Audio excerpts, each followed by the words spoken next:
You were never a part of this family, my mother said when I refused to pay for the repair of her car for the third time in a year. I looked at her and answered, fine. But the family will no longer live in a house that I pay for. And I turned off the utilities 15 minutes after I left. I 28M never thought I'd end up here, posting to Reddit about my mom like some melodramatic teenager, but here we are. I just turned off the utilities to the house I've been paying for, the house my mom lives in, and I'm trying to understand how I let it all go this far. I guess I should start from the beginning. I was never really her son. I mean, biologically, yeah, I'm hers. But emotionally? Spiritually? Practically? I was the roommate who paid the bills, the errand boy, the emotional sponge. I'm the middle child, not the golden oldest, and definitely not the miracle baby youngest who my mom still coddles even though he's 22 and can't hold a job for more than 3 months. Growing up, it was always like this. If my sister got a C on a test, it was because the teacher didn't like her. If my brother broke something, boys will be boys. But if I got an A dash? Why didn't you get an A? If I forgot to take the trash out, I was lazy and ungrateful. When my dad walked out when I was 13, she said it was my fault because I didn't connect with him enough. That one still stings. By 16, I was working weekends to help pay rent. She used to brag to her friends that I was so responsible and such a little man. What she didn't say was that she'd guilt-trip me into handing over my paycheck for the good of the family. I paid for my own school supplies, clothes, and bus pass while my siblings got new sneakers just because.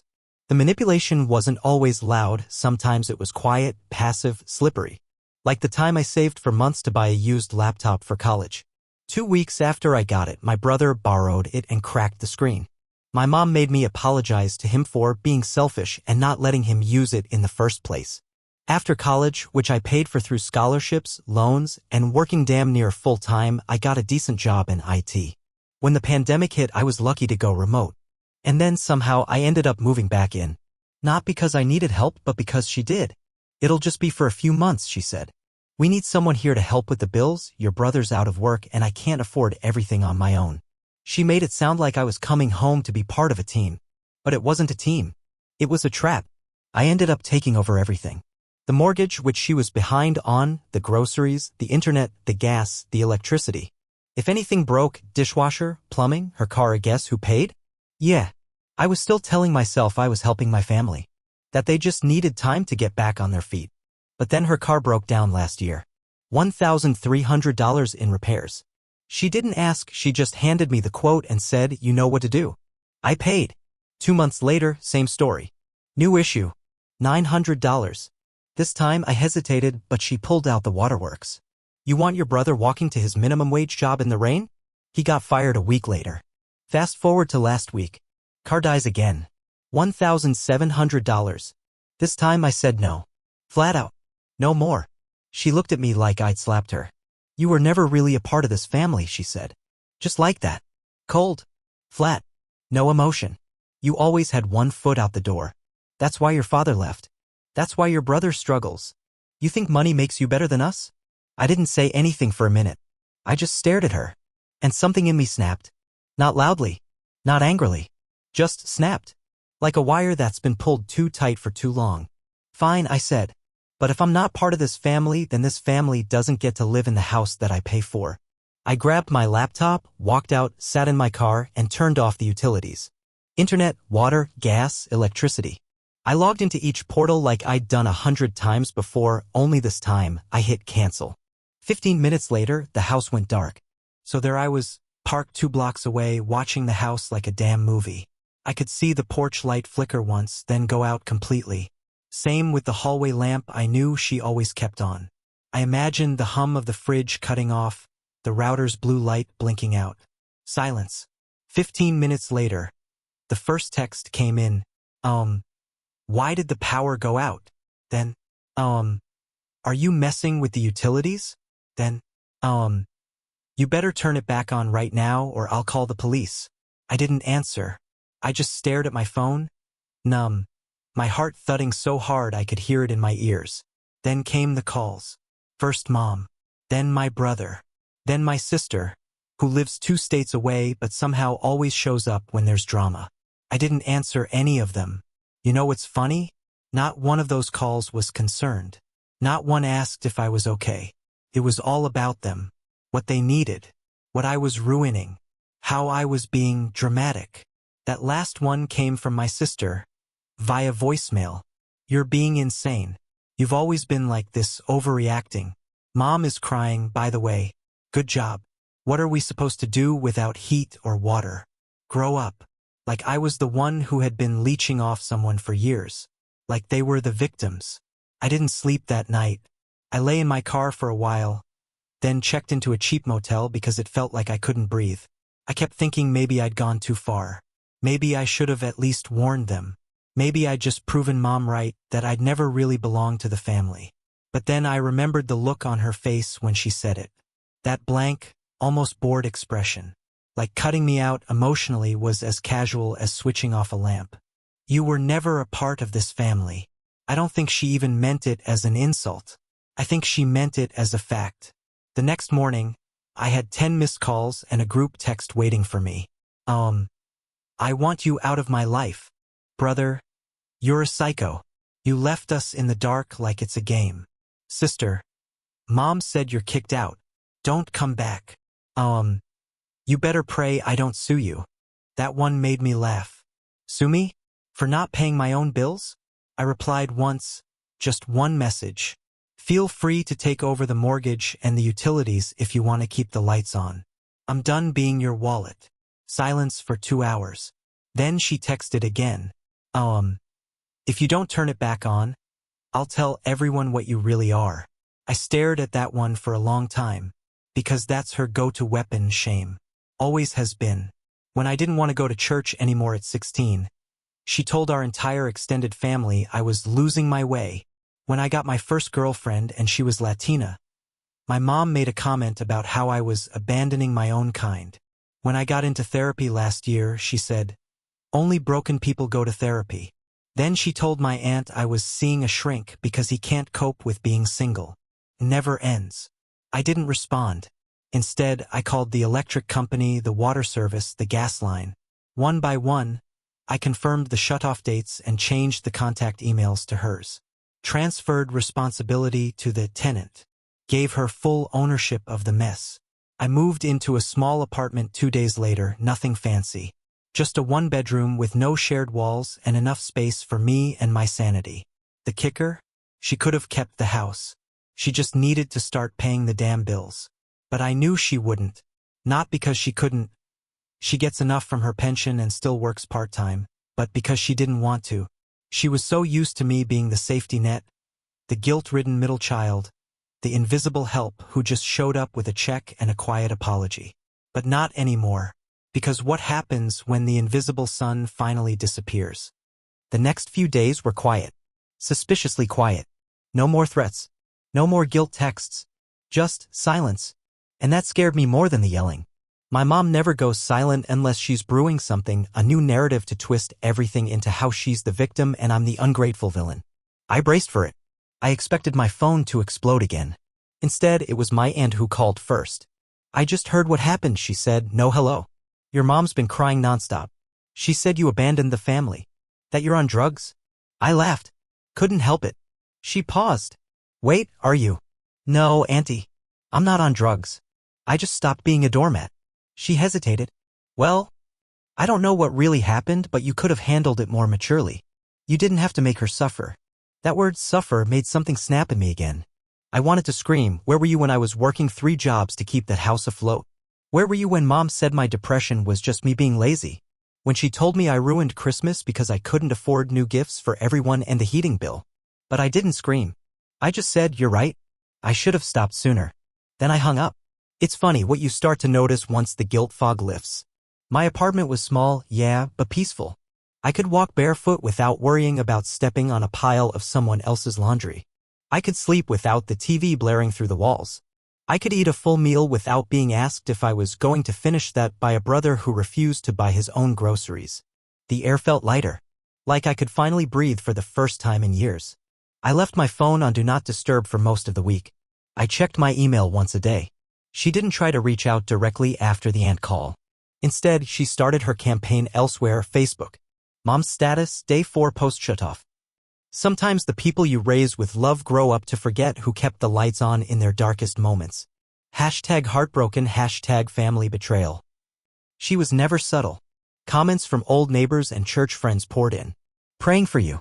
Kids these days don't understand sacrifice. You were always such a strong mother. Blah blah blah.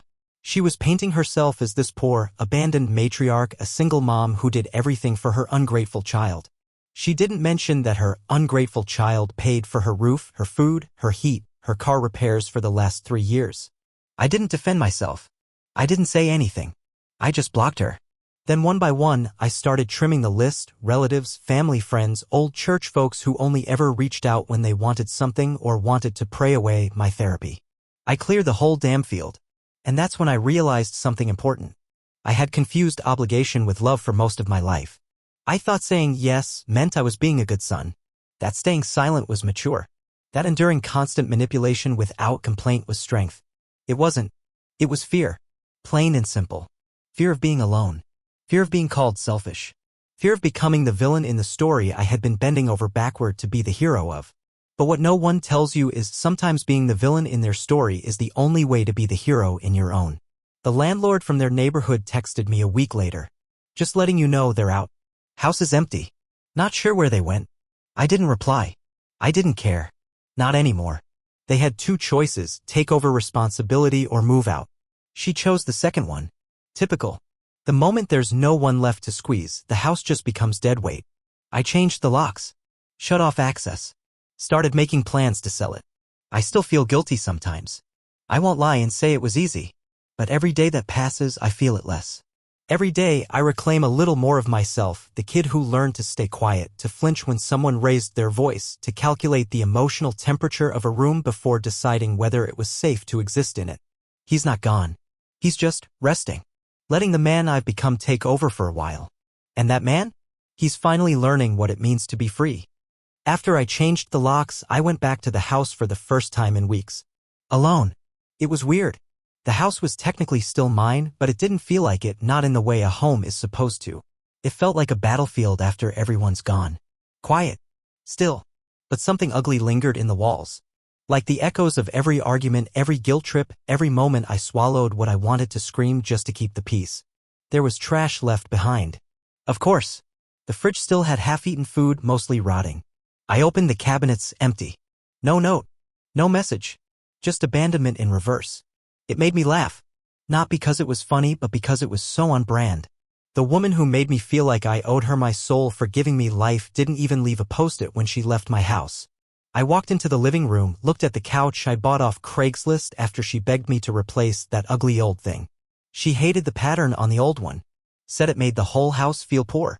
I'd paid $600 for the new one and skipped my car insurance that month to afford it. She never said thank you. In her world, love wasn't a two-way street. It was a toll road, and I was the only one paying. That night, I sat in what used to be my room and found the old folder I kept under the bed. Receipts. Utility statements. Mortgage payments. All in my name. Years of financial footprints, proof I existed, that I mattered even if she pretended otherwise. Then I found a card. A birthday card from 2 years ago. It was from her. Happy birthday. I don't say it enough, but we'd be lost without you. Love, Mom. No money inside, of course. But that line, we'd be lost without you, hit different now. At the time, I remember reading it and feeling warm, maybe even proud. Like I was finally being seen. Now it just reads like a warning. Because that's what I was to them, the scaffolding. The patch. The glue. Not a person. A function. The next week, my brother texted me. Not to apologize. Not to ask how I was doing. Just, you really gonna sell the house? Mom said it's ours too. You can't do that. I stared at it for a while. Then typed back. Check the deed. No reply. Later, I got a DM from my cousin. Bro, what's going on? Your mom said you threw them out over some argument. Some argument. That's what she reduced it to. Not years of financial abuse. Not the hundreds of nights I went to bed angry at myself for not speaking up. Not the slow rot of my self-worth from always being the one expected to give without limit.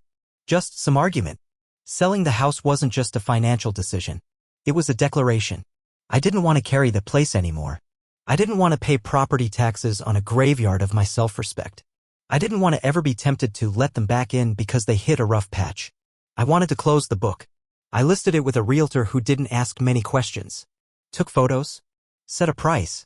I walked through the house one last time and took nothing but the folder of bills and the birthday card. And then I walked out. People say blood is thicker than water. But no one ever finishes the quote. The full version? The blood of the covenant is thicker than the water of the womb. It means chosen bonds are stronger than biological ones. And damn if that didn't ring true. Because since cutting them off, I've reconnected with people I never gave enough time to, old friends, coworkers, even my goddamn barber who sat me down last week and said, "You look less tired, man. Lighter." I told him the truth, I cut out my family. He nodded. Didn't even flinch. Good for you. And now sometimes I catch myself smiling at nothing. At the silence. At the fact that I'm allowed to have preferences. That I can cook a steak the way I like it. That I can leave a light on just because I want to, not because someone guilted me into thinking I was wasting power. I'm still grieving, yeah, but not for them. I'm grieving for the years I lost thinking I had to earn love by going broke. For the teenage me who thought being a good son meant setting himself on fire to keep others warm. For the man I could have been if I'd said no sooner. But grief is different when it comes with relief. It's been 3 months since I shut off the utilities and walked out of that house. 3 months since I last heard my mother's voice. And in that time I've started to understand something nobody ever teaches you growing up in a family like mine. Silence isn't loneliness. It's freedom. At first, it did feel like loneliness. The absence was so loud. No constant phone calls. No passive-aggressive texts. No sighs from the kitchen followed by, "I guess I'll do everything myself, again." I used to brace for it like a storm rolling in, this endless pressure to do, fix, sacrifice. But now? I wake up and breathe air that doesn't smell like resentment. I come home to a place that's mine. Not just technically, emotionally. Spiritually. The first time I bought a new lamp and didn't hear, "Ugh, why would you waste money on that?"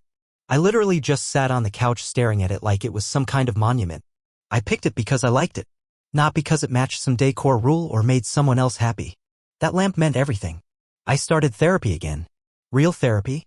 Not the secret kind I did during my lunch breaks in college, afraid mom would find out and say I was just being dramatic. I told my new therapist about the shutoff. About the years of manipulation. About that one sentence, "You were never a part of this family," and how it broke me but also freed me. She looked me straight in the eyes and said, "That's not a family. That's a hostage situation." I almost cried. And here's the wildest part, the more distance I put between myself and them, the more I started to reappear. Little things. I started laughing again, real laughter, not the polite chuckle I used when my mom told me my problems were a first world. I started cooking for fun instead of just eating whatever was left in the fridge after everyone else had picked through it. I started sleeping without a weight in my chest. I even started dating someone. Nothing serious yet. We met at a coffee shop where I'd gone to do some remote work. She complimented my laptop stickers, I complimented her weirdly specific order, half-sweet lavender oat milk latte. I still don't know what that is, but I acted like I did. We've hung out a few times. She's kind. She listens without interrupting. That alone feels like a revelation. Last week, she asked if I had a close family. I paused, then said, "Not anymore." And instead of pity, she just nodded. Good for you. Meanwhile, I've heard through the grapevine, mostly from my cousin, who refuses to pick a side but keeps me updated anyway, that my mom and brother moved into a small apartment downtown. He's working part-time at a warehouse. She's still doing her nursing assistant job, but apparently the hours have been cut. They're struggling. And for a while, that made me feel guilty. Like I was watching them drown and refusing to throw a life preserver. But here's the thing, they had one. Me. For years, I was the life preserver. The net. The safety. They didn't just burn that bridge, they pissed on the ashes and then sent me the bill for the matches. So no, I'm not going to save them. Not anymore. I've learned that saving people who refuse to grow just drowns you both. One day, I found myself drafting a message I never sent. Just one line. I wasn't part of the family? Cool. Now I'm not part of the bills either. I deleted it. Because they don't deserve that closure. I don't need them to understand. I don't need them to suddenly wake up one morning and say, "Wow, we really mistreated him." That's a fantasy I use to cling to, the mythical apology, the sudden transformation. It's never coming. And that's okay. You don't need closure from people who were never open to begin with. I sold the house last month. Market was decent. I made a little profit, not enough to change my life, but enough to mark a clean break. I used some of the money to upgrade my apartment. I donated the couch. Bought a new one. One I actually liked this time. Gray, soft, deep cushions you can sink into and forget the world exists for a while. I had it delivered on a Tuesday. I didn't tell anyone, No one helped me move it. I just sat on it with a bowl of cereal and a Spotify playlist and felt more alive than I ever did in that giant, suffocating house full of people who claim to be family. I don't miss them. I miss the version of them I hope they could be. But hope, I've learned, isn't a reason to stay chained to misery.